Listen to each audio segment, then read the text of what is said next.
Good evening. Thanks so much for joining us for The News Now at 8 o'clock. I'm Dawn Baker. Don't forget that you can watch us as we're broadcasting this update for you on several platforms, including our WTOC website, as well as our news app, Facebook, Twitter, Amazon Fire, Roku, as well as Twitter.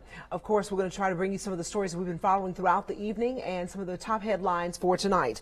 We begin as we continue to honor the brave men and women who made the ultimate sacrifice for our nation on this Memorial Day. Our Jarvis Robertson went to a Memorial Day concert at the Mighty Eighth Museum in Pooler and brings us the story of patriotism through song this evening.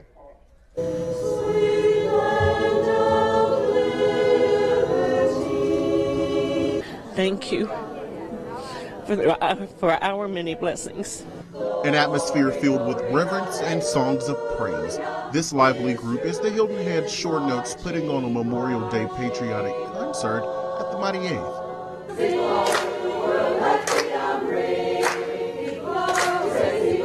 Your sacrifice gave us these things, and we'll never forget.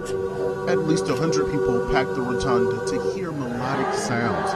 Even through tears, I'm told this is a sacred gathering. If you don't have some emotion when you hear those things, I can't imagine not feeling that that beautiful sense of community and patriotism. For Perry, this concert means a lot to her. But I have many friends that did join the military, and some, of course, did not come back. However, some of those friendly faces she had to say goodbye to. No greater love hath a man than to lay his life down for his friends. So, you know, we'll all see each other again.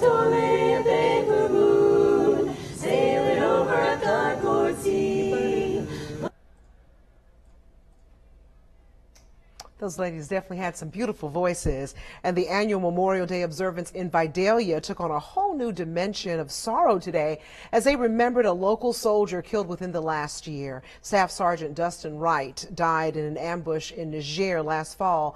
Our Bureau Chief Dale Kennedy was at the ceremony today and shows us how they remembered him in a very special way.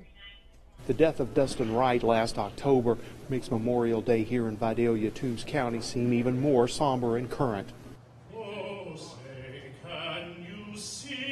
Generations in Toombs County gathered to remember all who gave their lives in combat. This year, the list of service members added one. Staff Sergeant Dustin Wright died last fall in Niger. The speaker, Major Charmian Robinson, noted how the sorrow had hit home for this community all over again. But his family said Memorial Day is to remember all of the fallen.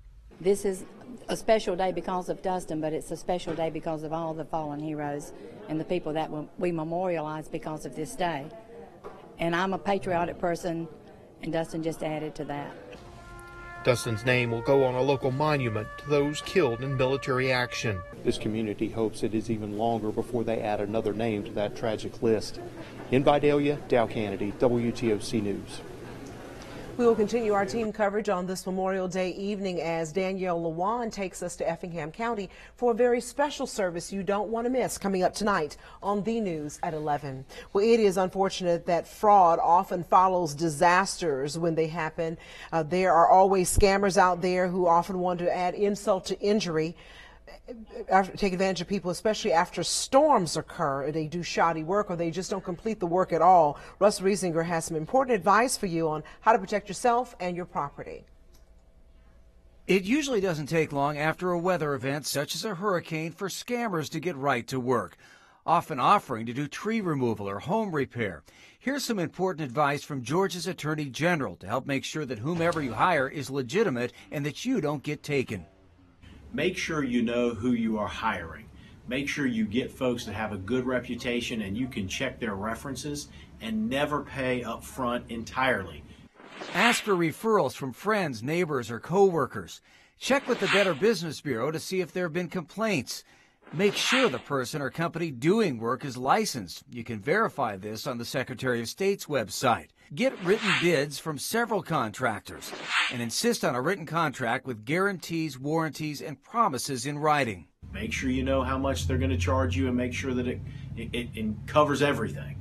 Number two, make sure the contract is in writing. Make sure you know what the scope of the work is going to be in writing. Make sure they give that to you. And the third thing is make sure that you never pay all the money up front. You may have to give a little bit at the front end, and that's okay, but never pay the entire amount until you see the work completed and it's completed to your satisfaction. Use a credit card if you can to pay. It'll give you more protection against fraud. And the Attorney General's office also says you need to watch out for people posing as insurance agents or FEMA representatives in the wake of a disaster. If any so-called representative asks you for a payment, it's a scam, which could make a bad situation even worse. I'm Russ Riesinger, WTOC News. Well, we also have another warning for you on this Memorial Day night. Authorities are warning that Russian hackers have infected a device that brings the internet into our homes and offices. John Schumo reports on an easy way to protect yourself from a cyber threat.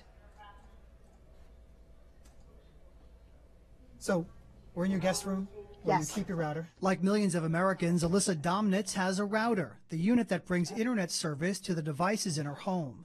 Routers come in all shapes and sizes, but the government says hundreds of thousands have been infected with malware. Now I'm kind of freaking a little bit. You made me really worried, John. The FBI recently put out a public service announcement saying the malware is able to perform multiple functions, including possible information collection, device exploitation, and blocking network traffic. They can spy on you. Ed Strauss is the former head of New York City's FBI Computer Crime Squad. He says the infection could give hackers access to personal information or even allow them to disable the router. They can even wipe it out or cause it not to work any longer. The FBI has already identified how the hackers got into the routers. Now the agency is asking everyone to do a reboot. So by turning it off and on, it resets in a way that allows the FBI to identify the devices that were infected. Alyssa rebooted hers by unplugging it for 5 seconds. Hopefully that'll do the job.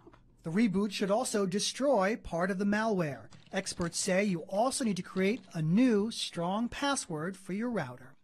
John Schumo, CBS News, New York. Well, it's also a very good idea to make sure that your router has the very latest software installed as an added layer of protection for you. And don't forget to come on back for the news at 11. That's actually their digital update right here online with our chief meteorologist, Dave Turley, who'll have your first alert forecast, everything you need to know about the weather tonight and throughout our work week. He'll have that first alert forecast for you. Thank you so much for joining us this evening. Good night, everyone.